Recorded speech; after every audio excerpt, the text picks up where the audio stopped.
नमस्कार, स्वागत है आपका एक नई कहानी में। कहानी को बड़े ही ध्यानपूर्वक पूरा सुनिएगा। ये कहानी है राजा नल और रानी दमयंती की। कैसे राजा नल और रानी दमयंती ने काल के चक्र को हराया। जहाँ सुख शांति होती है वहाँ काल का चक्र भी मंडराता है। चलिए कहानी की शुरुआत करते हैं। प्राचीन समय की बात है। निषद देश में राजा नल का राज्य था, जो न केवल अपनी वीरता और बुद्धिमत्ता के लिए प्रसिद्ध थे, बल्कि उनकी सुंदरता और उनका उदार हृदय उन्हें अपनी प्रजा में सबसे लोकप्रिय बनाता था। राजा नल के राज्य में सुख शांति थी, प्रजा खुशहाल थी, सब कुछ सही चल रहा था। राजा नल की पत्नी का नाम रानी दमयंती था, जो विदर्भ देश की राजकुमारी थी। दोनों में प्रेम इतना गहरा था कि उनकी प्रेम कहानी को लोग गीतों में गाते थे। लेकिन जहाँ सुख होता है वहाँ भाग्य की छाया अवश्य मंडराती है। ये कहानी भी उस विपत्ति की है जिसने राजा नल के जीवन को उलट पुलट कर रख दिया। सुख का स्वर्णिम युग चल रहा था।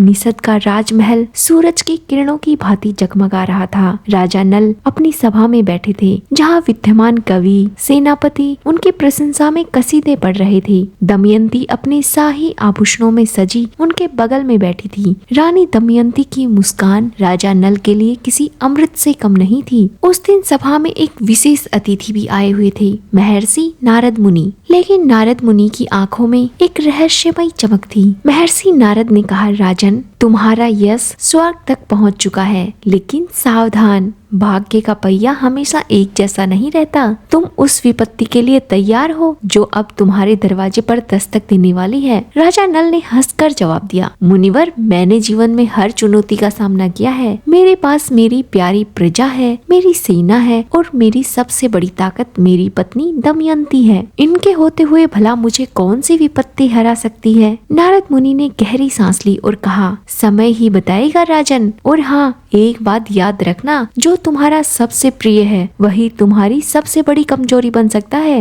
ये सब बातें करके नारद मुनि जी वहाँ से चले जाते हैं। उस रात जब महल में सन्नाटा छाया था, रानी दमयंती ने राजा नल से पूछा, स्वामी, जब आज नारद मुनि जी आपसे बातें कर रहे थे तो आपको उनकी बातों ने विचलित नहीं किया? क्या आप वाकई इतने निश्चिंत हैं? राजा नल ने अपनी पत्नी दमयंती का हाथ थामा और कहा, जब तक तुम मेरे साथ हो मैं किसी भी तूफान का सामना कर सकता हूँ। मेरी सबसे बड़ी ताकत हो तुम। लेकिन नियति को तो कुछ और ही मंजूर था। कुछ दिन बाद राजा नल को एक विचित्र सौपन आया। उन्होंने देखा कि एक काला साया उनके पीछे मंडरा रहा है। उस साये की आंखें आग की तरह जल रही थी और वह बार बार कह रहा था, राजा नल, तुमने मुझे चुनौती दी थी, अब देखो मैं तुम्हारा सब कुछ छीन लूंगा। राजा नल ने स्वप्न को एक बुरा सपना समझकर भुला दिया। लेकिन अगले ही दिन उनके जीवन में अजीबोगरीब घटनाएं घटने लगी। सबसे पहले उनके राज्य के खजाने रहस्यमयी ढंग से कम होने लग गए। व्यापारी लोग शिकायतें करने लग गए कि उनका माल लूटा जा रहा है। प्रजा में अचानक से अशांति फैल गई। राजा नल ने अपने मंत्रियों को बुलाया और स्थिति को संभालने की कोशिश की, लेकिन कोई कारण सामने नहीं आया। जब मंत्रणा चल ही रही थी तभी एक दूत आता है और राजा नल से कहता है कि पड़ोसी राज्य के राजा पुष्कर आपसे जुआ खेलना चाहते हैं। उन्होंने आपके लिए चुनौती भेजी है। पुष्कर राजा नल के ही भाई थे, लेकिन वो हमेशा राजा नल से जलते थे। उनकी इच्छा थी कि वो निषाद पर अपना राज्य स्थापित करें। कब उन्हें मौका मिलेगा कि वो राजा नल को हरा दें, इसलिए उन्होंने राजा नल के पास चुनौती भेजी थी। राजा नल को जुआ खेलने का ज्ञान था, इसलिए वो मना भी नहीं कर सकते थे। रानी दमयंती ने उन्हें रोकने की बहुत कोशिश की, लेकिन राजन ने कहा, एक खेल ही तो है, तुम इतना क्यों घबरा रही हो रानी? रानी दमयंती ने कहा कि उनका मन अजीब सा बेचैन हो रहा है, उन्हें कुछ समझ नहीं आ रहा। आप मेरी बात मानिए, आपको ये खेल नहीं खेलना चाहिए। लेकिन राजा नल के सर पर तो काल सवार था, उन्हें जुआ खेलने से कोई नहीं रोक सकता था। खेल की शुरुआत होती है। राजा नल और पुष्कर भरी सभा के आमने सामने बैठ जाते हैं, पासे उछाले जाते हैं। शुरुआत में तो राजा नल जीत रहे थे, लेकिन जैसे जैसे खेल आगे बढ़ता है राजा नल के निर्णय बड़े अजीब से हो जाते हैं। वो बार बार गलत दाव लगा रहे थे। उनके मंत्रियों ने देखा कि राजा नल की आंखों में एक अजीब सी चमक थी, मानो वो अपने होश में नहीं थे। सच्चाई ये थी कि दिव्य शक्तियों का खेल शुरू हो चुका था। कलयुग का दानव काल, जिसे नल ने अनजाने में क्रोधित कर दिया था, वो अब राजा नल को अपने वश में कर चुका था। काल ने राजा नल को जुए की लत में धकेल दिया। राजा नल ने अपनी सेना को, अपने खजाने को, सब कुछ दांव पर लगा दिया। दमयंती ने आंखों में आंसू लाकर उन्हें रोकने की बहुत कोशिश की, लेकिन राजा नल ने अपनी पत्नी की भी एक न सुनी। आखिरकार वो रात आ ही गई जब चांद बादलों के पीछे छिप गया। राजा नल अपना सब कुछ हार गए थे। पड़ोसी राज्य के राजा पुष्कर ने ठहाका लगाया और कहा, भैया अब निषाद मेरा, आपके पास कुछ नहीं बचा है, अब आपको सब कुछ छोड़ना होगा। राजा नल के पास बचा था तो सिर्फ जो उन्होंने पहने थे वो कपड़े, और रानी दमयंती दोनों चुपचाप महल से निकल जाते हैं। राजा नल आगे आगे और रानी दमयंती उनके पीछे पीछे चल देती हैं। प्रजा के सबसे प्रिय राजा थे, इसलिए प्रजा की आंखों में आंसू थे, लेकिन प्रजा उनकी कोई मदद नहीं कर सकती थी। राजा पर काल का चक्कर मंडरा रहा था। दोनों भटकते भटकते जंगल जा पहुँचे। उनके पास ना तो धन था, न रहने का आश्रय। अब राजा नल अपराध के बोझ में दबे हुए थे। उन्होंने रानी दमयंती से कहा, देवी, मैंने आपको इस दुख में धकेल दिया है। आप चाहो तो अपने पिता के पास वापस जा सकती हो। आप कुछ दिन अपने पिता के पास रहो, मुझे तो ये काल का चक्कर भोगना ही पड़ेगा अब। रानी दमयंती ने गुस्से और प्रेम के मिश्रित भाव से कहा, स्वामी, तुम मेरे पति हो, चाहे सुख हो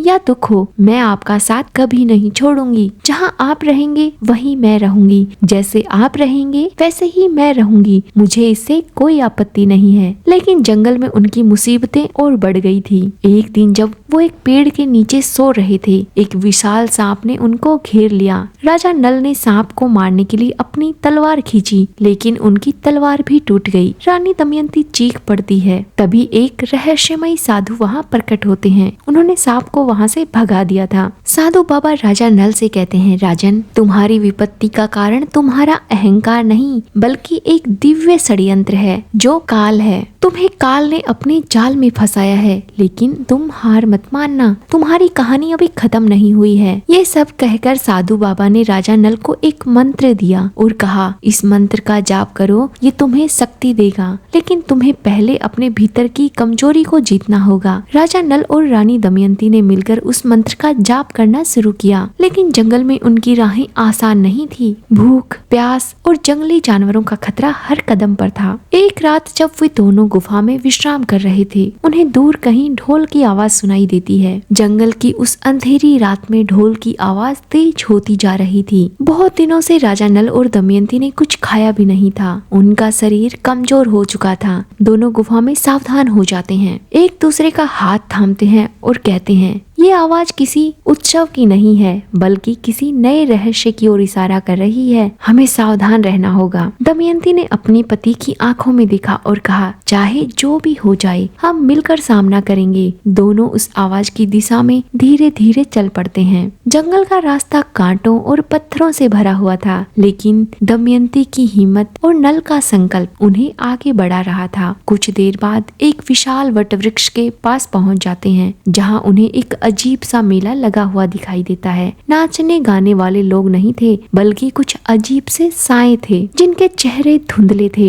उनके बीच एक लंबा काला लबादा पहने एक व्यक्ति खड़ा था, जिसके हाथ में एक चमकता हुआ त्रिशूल था। वह व्यक्ति राजा नल की ओर मुड़ता है और गहरी आवाज में बोलता है, नल, निषाद के पूर्व राजा, मैं तुम्हारी विपत्ति के बारे में सब कुछ जानता हूँ। मैं वन रक्षक हूँ, इस जंगल का स्वामी। तुम्हारी कहानी ने मुझे बहुत प्रभावित किया है। मैं तुम्हें एक अवसर देता हूँ, मेरे साथ आओ और मैं तुम्हें वह शक्ति दूंगा जो तुम्हारा खोया हुआ राज वापस दिला सकती है। राजा नल ने संदेह भरी नजरों से देखा और कहा, तुम कौन हो और मुझे तुम पर भरोसा क्यों करना चाहिए? वन रक्षक ने हल्के से मुस्कुराते हुए कहा, मैं ना तो देवता हूँ, ना ही दानव हूँ। मैं इस जंगल का वो रहस्य हूँ जो केवल सच्चे साहसी लोगों को ही दिखता है। लेकिन हाँ राजन, मेरी मदद की एक कीमत होगी। तुम्हें मेरे लिए एक काम करना होगा। रानी दमयंती आगे आती है और कहती है, कैसा कार्य और ये कैसे निश्चिंत होगा कि तुम हमें धोखा नहीं दोगे? वन रक्षक ने त्रिशूल को जमीन पर टेक दिया और अचानक से चारों ओर रोशनी फैल जाती है। उस रोशनी में राजा नल और दमयंती ने देखा कि उनके सामने एक प्राचीन मंदिर उभर आया है, जिसके द्वार पर विचित्र नक्काशी है। वन रक्षक कहते हैं, इस मंदिर में एक रत्न है, काल रतन। ये रतन समय को नियंत्रित करने की शक्ति देता है, लेकिन इसे प्राप्त करने के लिए तुम्हें 3 परीक्षाओं से गुजरना होगा। अगर तुम सफल हो जाते हो तो तुम्हें अपना राजपाट वापस मिल जाएगा और तुम काल के प्रभाव से भी मुक्त हो जाओगे। लेकिन यदि तुम असफल हो गए तो तुम हमेशा इस जंगल में ही भटकते रहोगे। राजा नल और दमयंती ने एक दूसरे की ओर देखा। राजा नल का मन अपराध बोध और दृढ़ संकल्प के बीच फंसा था। उन्होंने कहा, देवी, मैं तुम्हें और जोखिम में नहीं डाल सकता। पहले ही तुम मेरे कारण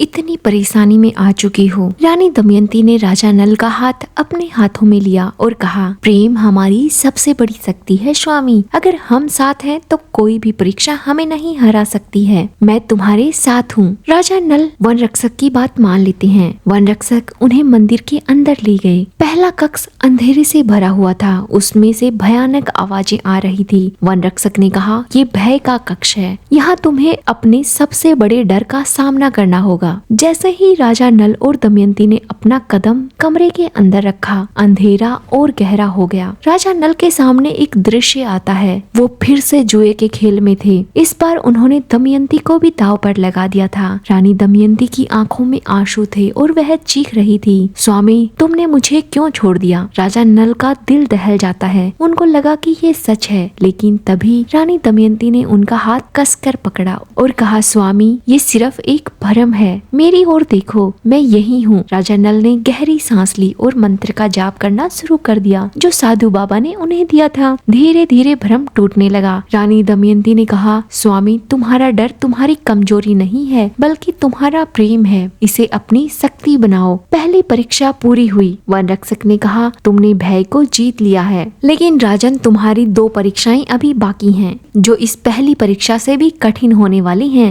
मंदिर से बाहर निकलते ही राजा नल और दमयंती ने देखा कि जंगल में आग लग गई है। धुआं और तेज आग की लपटें उनकी ओर बढ़ रही हैं। वन रक्षक कहीं गायब हो चुके हैं। तभी उन्हें दूर से किसी शेर की दहाड़ सुनाई देती है। शेर की आंखें इस आग भरे जंगल के बीच चमक रही थी। राजा नल ने अपनी पत्नी दमयंती को अपनी पीठ के पीछे छुपाया और कहा, मैं तुम्हें कुछ नहीं होने दूंगा। लेकिन शेर के पास पहुंचते ही वह अचानक रुक गए। शेर ने राजा नल की ओर देखा। मानव जैसी आवाज में राजा नल से कहा, राजन, मैं तुम्हारा अंत नहीं बल्कि तुम्हारी मदद करने आया हूँ, लेकिन तुम्हें पहले साबित करना होगा कि तुम सच्चे योद्धा हो। राजा नल ने आश्चर्यचकित होकर पूछा, ये क्या रहस्य है? तुम कौन हो? शेर ने कहा, मैं वो हूँ जो तुम्हारे अंदर की वीरता को जगाने आया हूँ। तुम मेरे साथ आओ, मैं तुम्हें काल रतन तक पहुँचाने का रास्ता दिखाता हूँ। लेकिन सावधान, जंगल में और भी खतरे हैं। जंगल की लपटों के बीच वह रहस्यमयी शेर, नल और रानी दमयंती एक गुप्त रास्ते की ओर चल पड़ते हैं। आग की लपटें अब भी उनके चारों ओर नाच रही थी, लेकिन शेर की उपस्थिति में एक अजीब सी शांति थी।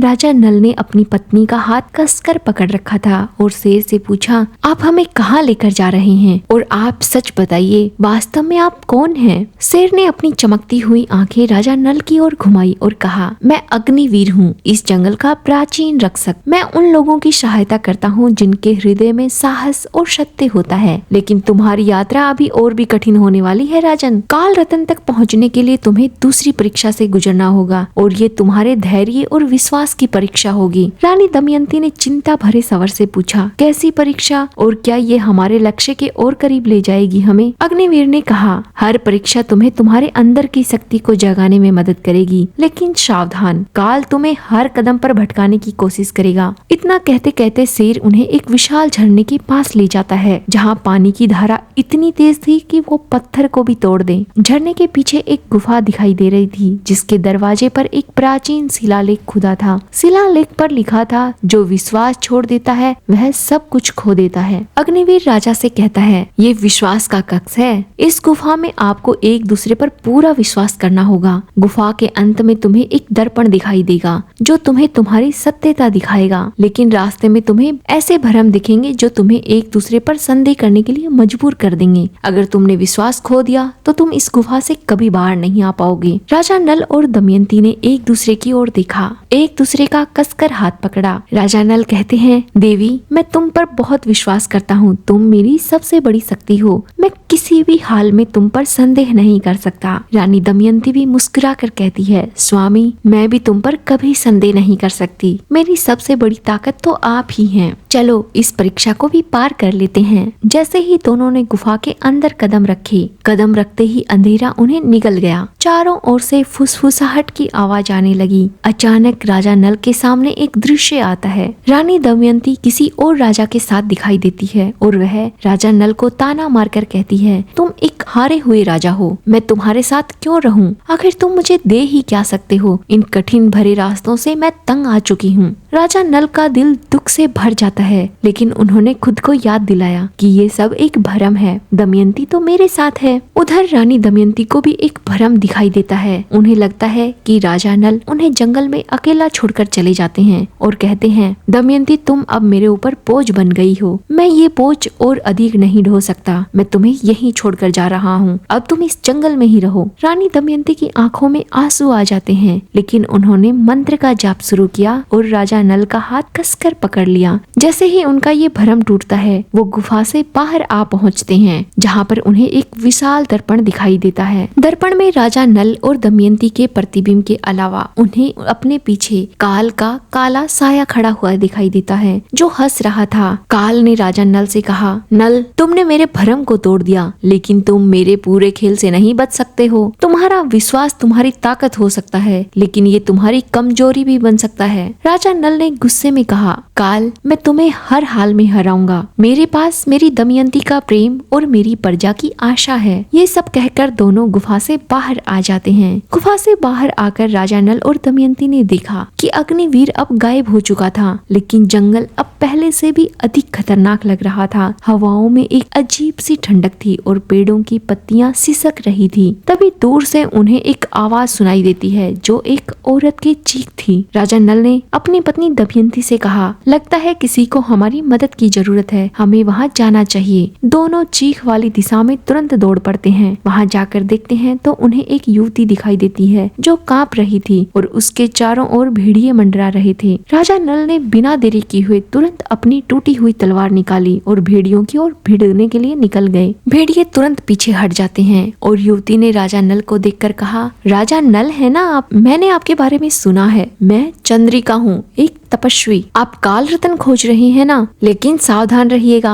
तीसरी परीक्षा सबसे कठिन होगी। तभी रानी दमयंती ने आश्चर्यचकित होकर पूछा, आप हमारे बारे में इतना कैसे जानती हैं और आपको कैसे पता कि हमें काल रत्न की तलाश है? चंद्रिका रहस्यमयी ढंग से मुस्कुराते हुए कहती है, जंगल की हवाएं रहस्य फुसफुसाती हैं। रानी साहिबा, आप कहाँ पीछे रह गई? लेकिन तुम्हें मेरी मदद की जरूरत पड़ेगी। मुझे तुम्हारे साथ चलना होगा और तुम लोगों को मुझ पर भरोसा करना होगा। राजा नल ने चंद्रिका की ओर संदेह भरी नजरों से देखा और सोचा, क्या ये सच में हमारी मदद करना चाहती है या फिर ये भी काल का एक जाल है? तभी रानी दमयंती पीछे से राजा नल के कंधे पर हाथ रखती है और कहती है, हमें सावधान रहना होगा स्वामी, लेकिन अगर ये सच कह रही होगी तो शायद हमारी थोड़ी सहायता हो जाए, हमें इसकी बात मान लेनी चाहिए। राजा नल और दमयंती चंद्रिका के पीछे पीछे चल देते हैं। चंद्रिका उन्हें एक प्राचीन पथ की ओर ले जाना शुरू कर देती है, जहाँ पेड़ों की शाखाएं एक दूसरे से उलझी हुई थी। रास्ते में उसने बताया, काल रत्न को प्राप्त करने के लिए तुम लोगों को तीसरी परीक्षा से गुजरना होगा। इसमें तुम्हें अपनी सबसे बड़ी इच्छा का त्याग करना पड़ेगा, वह त्याग तुम्हारे हृदय को तोड़ सकता है। राजा नल और दमयंती ने एक दूसरे की ओर देखा। राजा नल कहते हैं, मेरी सबसे बड़ी इच्छा मेरे राज्य को पाना है और मेरी प्रजा को सुख देना, लेकिन इसके लिए मुझे और बलिदान देना पड़े तो मैं तैयार हूँ। चंद्रिका ने रुक कर कहा, तुम्हारी इच्छा वह नहीं है जो तुम सोचते हो। तीसरी परीक्षा तुम्हें तुम्हारा असली सच दिखाएगी। तभी जंगल में अचानक एक भयानक तूफान उठता है, पेड़ उखड़ने लगते हैं और हवाएं काल की हंसी से गूंजने लगती हैं। चंद्रिका ने चिल्लाकर कहा, ये काल का जाल है, हमें जल्दी से मंदिर तक पहुंचना होगा वरना सब कुछ खत्म हो जाएगा। जंगल में तूफान की गर्जना इतनी भयंकर थी कि पेड़ों की शाखाएं टूटकर जमीन पर गिर रही थी। हवा में काल की हंसी गूंज रही थी, मानो वह राजा नल और दमयंती को ताने मार रही हूँ। चंद्रिका नल और दमयंती को तेजी से उस मंदिर की ओर दौड़ने के लिए कहती है, जहाँ काल रत्न छिपा हुआ था, लेकिन रास्ता आसान नहीं था। तूफान ने पथ को रोक दिया था और जमीन पर गहरी दरारें उभर रही थी। चंद्रिका चिल्लाकर कहती है,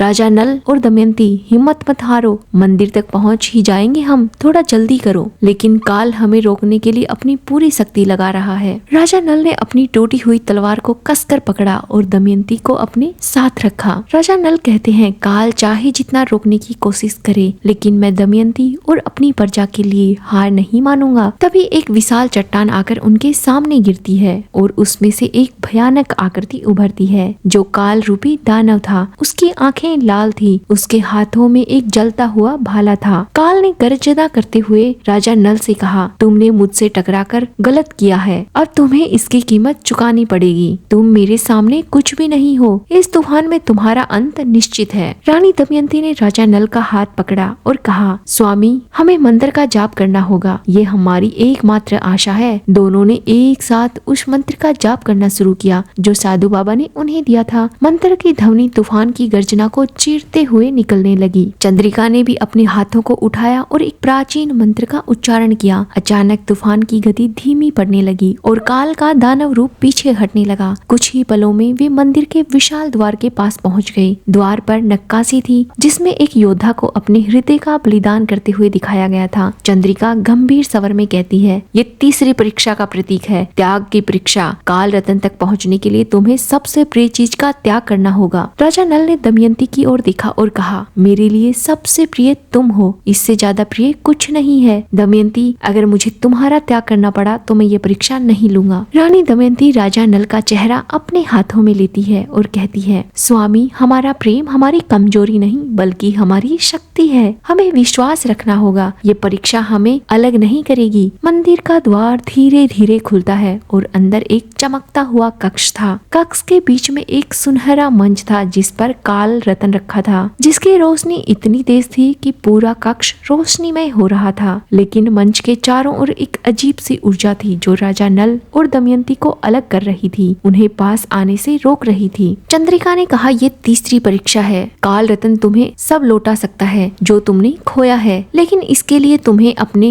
हृदय की सबसे गहरी इच्छा को छोड़ना होगा। और सावधान, काल अभी भी तुम्हें देख रहा है। जैसे ही राजा नल ने काल रतन की ओर कदम बढ़ाया, कक्ष में एक भयानक भ्रम प्रकट हुआ। राजा नल ने देखा निषद का राजमहल फिर से उनके सामने था। उनकी प्रजा उनकी जय जयकार कर रही थी और उनका खोया हुआ वैभव लौट आया था। लेकिन उस खूबसूरत दृश्य में रानी दमयंती गायब थी। तभी एक आवाज गूंजती है और राजा नल से कहती है, राजन, अगर तुम काल रतन लेते हो तो तुम्हारा राजपाट तुम्हें मिल जाएगा, लेकिन दमयंती तुम्हें हमेशा के लिए छोड़ देगी। राजा नल का दिल दहल जाता है। उन्होंने दमयंती की ओर देखा जो उनके बगल में खड़ी थी। राजा नल का उदास चेहरा देखकर रानी दमयंती कहती है, स्वामी ये एक और भ्रम है, काल हमें तोड़ना चाहता है, हमें अपने प्रेम पर भरोसा रखना होगा। दोनों आपस में बातें कर ही रहे थे, तभी चंद्रिका का असली रूप उनके सामने आता है। उसकी आंखें काली हो जाती हैं। वह हंसते हुए बोलती है, राजा नल, तुमने मुझ पर भरोसा करके बहुत गलत किया। मैं काल की सेविका हूँ, ये मेरा जाल है। अब तुम्हें चुनना होगा, या तो काल रतन या फिर दमयंती।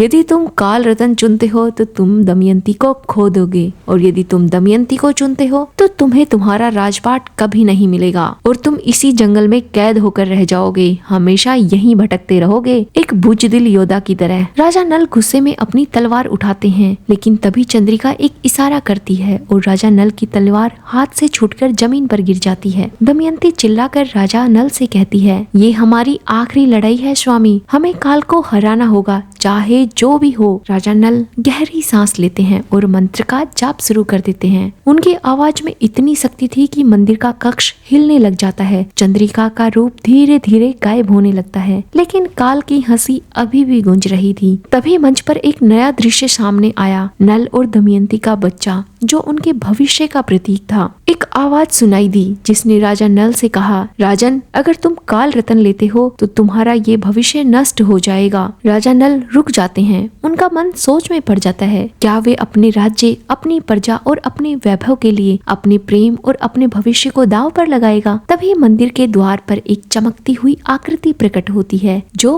वही साधु थे जिन्होंने राजा नल को मंत्र दिया था। साधु राजा नल से कहते हैं, राजन, तुम्हें काल डराना चाहता है, तुम्हारा त्याग तुम्हारी तुम्हारी हार नहीं है बल्कि तुम्हारी जीत होगी, लेकिन तुम्हें ये निर्णय अपने हृदय से लेना होगा। रानी दमयंती ने राजा नल का हाथ पकड़ा और कहा, स्वामी, हमारा प्रेम और हमारा विश्वास हर परीक्षा से जीत दिलवाएगा। हमें काल रत्न की जरूरत नहीं है, हमें एक दूसरे के साथ की जरूरत है। राजा नल गहरी सांस लेते हैं और काल रत्न की ओर देखकर कहते हैं, तुम मुझे डरा नहीं सकते, मैं अपने प्रेम का त्याग नहीं करूंगा, मैं दमयंती को चुनता हूँ। जैसे ही राजा नल ये सब कहते हैं, मंदिर में एक तेज रोशनी फैल जाती है और काल रत्न गायब हो जाता है। चंद्रिका की चीख भी हवा में विलीन हो जाती है। साधु बाबा मुस्कुराते हुए कहते हैं, राजन, तुमने तीसरी परीक्षा पास कर ली है। काल रत्न कोई वस्तु नहीं है बल्कि तुम्हारा साहस और प्रेम था। तुमने काल को हरा दिया है। लेकिन तभी मंदिर की दीवारें हिलने लगती हैं। साधु बाबा चेतावनी देते हैं और कहते हैं, काल अभी पूरी तरह पराजित नहीं हुआ है, वह तुम्हें जंगल से निकलने से पहले एक आखिरी बार जरूर आजमाएगा, तैयार रहना। राजा नल और दमयंती मंदिर से बाहर आते हैं और देखते हैं जंगल अब शांत था, लेकिन एक नया खतरा उनकी प्रतीक्षा कर रहा था। एक विशाल सेना जिसका नेतृत्व पुष्कर कर रहा था। पुष्कर ने हंसते हुए राजा नल से कहा, तुमने सब कुछ खो दिया है, अब तुम मेरे सामने बहुत कमजोर हो। इस जंगल में तुम्हारा अंत होगा। जंगल की शांति अब एक भयानक युद्ध के माहौल में बदल चुकी थी। पुष्कर की सेना जो भाले, तलवार और धनुष बाण लिए हुए थी, राजा नल और दमयंती को घेर रही थी। पुष्कर अपने सुनहरे रथ पर सवार होकर ठहाके मार रहा था। उसकी आंखों में लालच और घृणा साफ झलक रही थी। पुष्कर राजा नल से कहता है, तुम एक भिखारी हो, तुम में मेरा सामना करने की हिम्मत नहीं है। इस जंगल में तुम्हारा और तुम्हारी पत्नी दमयंती का अंत होगा। राजा नल, जिनके पास एक टूटी हुई तलवार थी और उनकी पत्नी का साथ था, गहरी सांस लेते हैं और दमयंती की तरफ देखकर कहते हैं, मैंने तुम्हें पहले ही बहुत दुख दिया है, लेकिन आज मैं पुष्कर को दिखाऊंगा कि नल का साहस अभी खत्म नहीं हुआ है। रानी दमयंती राजा नल के कंधों पर हाथ रखती है और उन्हें सहारा देती हुए कहती है, स्वामी, हमारी शक्ति हमारा प्रेम है और हमारा विश्वास है, हम मिलकर इसे जीत लेंगे। तभी पुष्कर अपनी सेना को हमला करने का आदेश देता है। सैनिकों ने तीरों की बौछार शुरू कर दी और जंगल में धूल का गुबार उठने लगता है। राजा नल ने दमयंती को एक बड़े पत्थर के पीछे छुपा दिया और अपनी टूटी तलवार से सैनिकों का सामना करना शुरू कर देते हैं। उनकी हर चाल में एक पुराने योद्धा की निपुणता थी, लेकिन वो अकेले थे और पुष्कर की विशाल सेना थी। तभी जंगल में राजा नल की सहायता करने के लिए अग्निवीर और वो रहस्यमयी शेर फिर से प्रकट होते हैं। उनकी दहाड़ इतनी भयंकर थी कि पुष्कर की सेना के घोड़े डरकर भागने लगे। अग्निवीर ने राजा नल से कहा, राजन, तुमने काल की तीनों परीक्षाएं पास की हैं, अब मैं तुम्हारी सहायता करूंगा, लेकिन याद रखो, ये युद्ध केवल तलवारों से नहीं बल्कि बुद्धि और हृदय से जीता जाएगा। अग्निवीर की उपस्थिति ने राजा नल में एक नई ऊर्जा भर दी। उन्होंने एक सैनिक से तलवार छीनी और पुष्कर की तरफ बढ़े, लेकिन पुष्कर ने चालाकी दिखाई। अपने धनुर्धरों को नल पर तीर चलाने का आदेश दे दिया। नल ने कई तीरों को चकमा दिया, लेकिन एक तीर उनके कंधे को छू गया और खून बहने लगा। ये सब देखकर रानी दमयंती चीख पड़ती है, उनके पास दौड़ी आती है और राजा नल को सहारा देती है। दमयंती राजा नल से कहती है, स्वामी, तुम अकेले नहीं हो, मैं तुम्हारे साथ हूँ। इतना कहकर रानी दमयंती जमीन पर पड़े एक धनुष बाण को उठाती है और तीर चलाना शुरू कर देती है। उनकी निशानेबाजी इतनी सटीक थी कि पुष्कर के कई सैनिक पीछे हटने लग जाते हैं। पुष्कर भी ये देखकर हैरान रह जाता है। उसने सोचा था कि दमयंती केवल कमजोर रानी है, लेकिन वो तो एक योद्धा की तरह लड़ रही थी। तभी अग्निवीर ने एक और रहस्य खोला। उसने राजा नल से कहा, पुष्कर केवल एक कठपुतली है, असली शत्रु तो काल है जो उसका मन नियंत्रित कर रहा है। अगर तुम पुष्कर को हराना चाहते हो तो तुम्हें काल के प्रभाव को तोड़ना होगा। राजा नल पूछते हैं, लेकिन ऐसा कैसे संभव है अग्निवीर? तब अग्निवीर बताते हैं कि तुम्हारे पास जो मंत्र है उसका उच्चारण करो। साधु बाबा का ये मंत्र बहुत शक्तिशाली है, ये काल के जादू को तोड़ सकता है, लेकिन इसके लिए तुम्हें पुष्कर के पास जाना होगा। ये आसान नहीं है राजन, लेकिन तुम ये सब कर सकते हो। ये सब सुनकर राजा नल और दमयंती ने मंत्र जाप शुरू कर दिया। उनकी आवाज जंगल में गूंजने लगी और पुष्कर की सेना में अजीब सी बेचैनी फैलने लगी। पुष्कर ने गुस्से में चिल्लाकर कहा, ये क्या जादू है? रुको नल, मैं तुम्हें अभी खत्म करता हूँ। पुष्कर ये सब कहकर अपना रथ नल की ओर दौड़ा लेता है, लेकिन तभी जंगल में एक और आकृति प्रकट होती है, जो वही साधु बाबा फिर से आ जाते हैं जिन्होंने राजा नल को मंत्र दिया था। साधु ने अपने हाथ उठाए और एक सुनहरी रोशनी ने पुष्कर के रथ को को रोक दिया। साधु ने कहा, पुष्कर तुम काल के वश में हो, अपने भाई को देखो, वो तुम्हारा शत्रु नहीं बल्कि तुम्हारा ही खून है। पुष्कर की आंखों में एक पल के लिए भरम टूटा, लेकिन काल का प्रभाव फिर से हावी हो गया।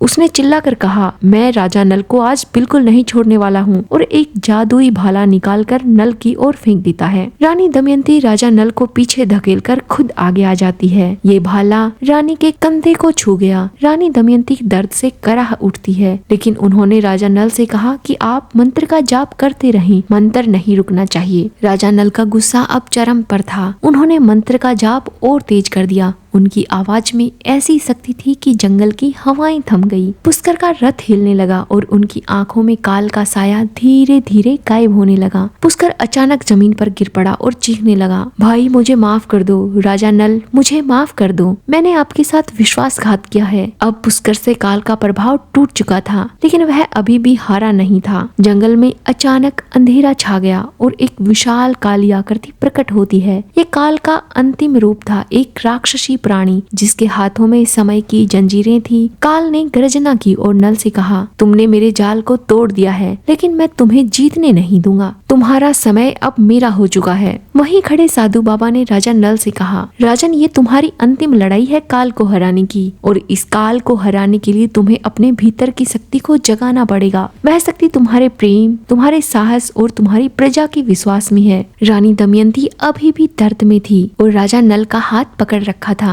रानी दर्द में कराहती हुई राजन से कहती है, स्वामी मैं हर परीक्षा में तुम्हारे साथ हूँ, हम हर परीक्षा को साथ मिलकर पार कर लेंगे, ये आखिरी चुनौती हम अवश्य जीतेंगे। ये सब सुनकर राजा नल ने अपनी सारी शक्तियाँ एकत्रित की और मंत्र का उच्चारण शुरू किया, लेकिन काल ने अपनी जंजीरें नल की ओर फेंक दी। एक नया भ्रम शुरू हुआ। राजा नल और दमयंती को लगा कि वह एक बार फिर जुए के खेल में है, जहाँ उनकी हर चीज दांव पर थी। काल ने हंसते हुए कहा, नल तुम इस बार भी हार जाओगे। लेकिन तभी जंगल में एक नई आवाज सुनाई दी, जो निषद की प्रजा की थी। वह अपने राजा को बचाने के लिए जंगल पहुंच चुकी थी। उनकी आवाजों में प्रेम और विश्वास था। प्रजा की आवाज थी, राजा नल अब हम आपके साथ हैं। उनकी पुकार ने राजा नल और दमयंती में नई ऊर्जा भर दी। जंगल में काल का रूप अब और भी भयानक हो गया था। उसकी काली जंजीरें हवा में लहरा रही थी और उसकी हर गर्जना से जमीन कांप रही थी। राजा नल और दमयंती जो अब तक कई परीक्षाओं से गुजर चुके थे, काल के सामने खड़े थे।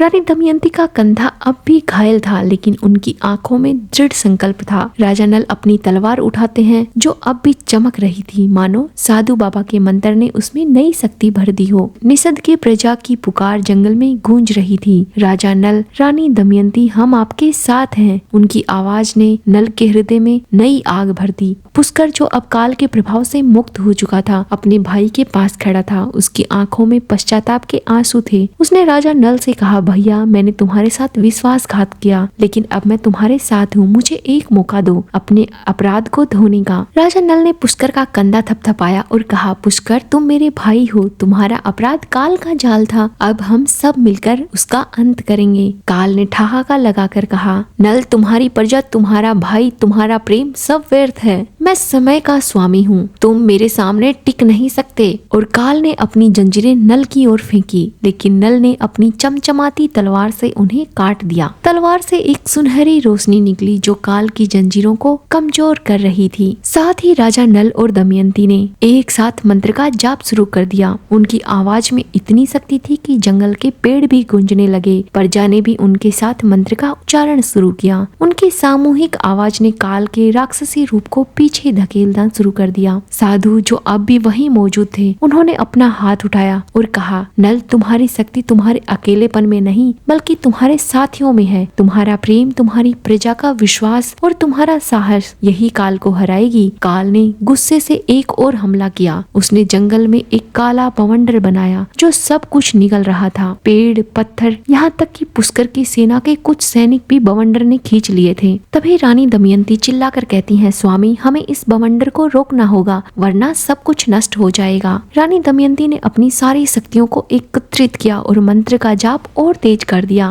रानी कहती है, स्वामी तुम अपनी प्रजा को बचाओ, मैं इस बवंडर को रोकने की पूरी कोशिश करती हूँ। राजा नल ने दमयंती को रोकने की कोशिश की, लेकिन दमयंती कहती है, अगर हम दोनों इस बवंडर में फंस गए तो हमारी प्रजा का क्या होगा? मुझे तुम पर पूरा भरोसा है, तुम हमारी प्रजा को बचा लोगे। रानी दमयंती ने अपनी सारी शक्ति मंत्र में डाल दी और उनके शरीर से एक सुनहरी रोशनी निकलने लगी। वह रोशनी बवंडर की ओर बढ़ी और उसे धीमा करने लगी, लेकिन इस प्रक्रिया में दमयंती की शक्ति कम होती जा रही थी। राजा नल चीख कर कहते हैं, देवी रुक जाओ, मैं तुम्हें खो नहीं सकता। लेकिन रानी दमयंती ने मुस्कुरा कर कहा, स्वामी मेरा बलिदान व्यर्थ नहीं जाएगा, तुम्हें काल को हराना होगा। उनकी आंखों से आंसू बह रहे थे, लेकिन आवाज में दृढ़ता थी। तभी निषद की प्रजा ने एक ऐसा कदम उठाया और एक दूसरे का हाथ पकड़ा और एक विशाल मानव श्रृंखला बनाई। उनकी सामूहिक शक्ति ने मंत्र की शक्ति को और बढ़ा दिया। साधु बाबा ने नल से कहा, राजन तुम्हारी प्रजा तुम्हारी असली ताकत है, उनके विश्वास को अपना हथियार बनाओ। राजा नल ने अपनी तलवार को ऊंचा उठाया और चिल्लाकर कहा, काल ये तुम्हारा अंत है। राजा नल ने अपनी प्रजा के साथ मिलकर जाप शुरू कर दिया। उनके मंत्र ने जंगल को प्रकाश से भर दिया। काल का राक्षसी रूप धीरे धीरे छोटा होने लगा और काल रूपी राक्षस ने कहा, नल तुम जीत सकते हो, लेकिन मैं फिर लौटूंगा। अचानक एक तेज विस्फोट हुआ और काल का रूप हवा में विलीन हो गया। जंगल में फिर से शांति छा गई, लेकिन रानी दमयंती जमीन पर गिर पड़ी। उनकी सांसें धीमी हो रही थी। राजा नल उनके पास दौड़ कर आते हैं, उन्हें अपनी बाहों में भर लेते हैं और रोते हुए कहते हैं, दमयंती तुम्हें कुछ नहीं हो सकता। साधु बाबा आगे बढ़कर कहते हैं, राजन तुमने काल को हराया है, लेकिन ये जीत पूरी नहीं हुई है। रानी दमयंती ने जो बलिदान दिया है वह तुम्हें और तुम्हारी प्रजा को बचाने के लिए था, लेकिन उसकी आत्मा अभी भी तुम्हारे साथ है। तुम्हें अब निषद वापस जाना होगा, अपने राज्य को पुनः जन्म देना होगा। राजा नल रोते हुए साधु बाबा से कहते हैं, लेकिन दमयंती का क्या वो मेरे साथ होगी? साधु बाबा रहस्यमय ढंग से मुस्कुराते हुए कहते हैं, दमयंती का प्रेम तुम्हारे हृदय में हमेशा रहेगा, लेकिन तुम्हारी यात्रा अभी खत्म नहीं हुई है। जंगल के उस ओर एक प्राचीन तालाब है जिसे अमृत सरोवर कहते हैं, वहाँ तुम्हें इस बात का जवाब जरूर मिलेगा। पुष्कर अपने भाई के सामने घुटने टेक देता है और कहता है, भैया मैं तुम्हें निषद का राज्य बनने में मदद करूंगा। मैंने जो किया है मुझे उसके लिए माफ कर दीजिए। राजा नल पुष्कर को उठाते हैं और कहते हैं, हम भाई हैं, अब हमें मिलकर निषद को फिर से महान बनाना होगा, लेकिन पहले मुझे दमयंती को बचाना है। राजा नल अपनी प्रजा के साथ उस पार चल पड़ते हैं जहाँ अमृत सरोवर था। प्रजा उनके पीछे थी और उनकी पुकार में अब भी विश्वास था, लेकिन जंगल में नई चुनौतियां उनकी प्रतीक्षा कर रही थी। रास्ते में एक प्राचीन वृक्ष के नीचे एक बूढ़ी औरत बैठी हुई थी, जिसके चेहरे पर अजीब सी मुस्कान थी।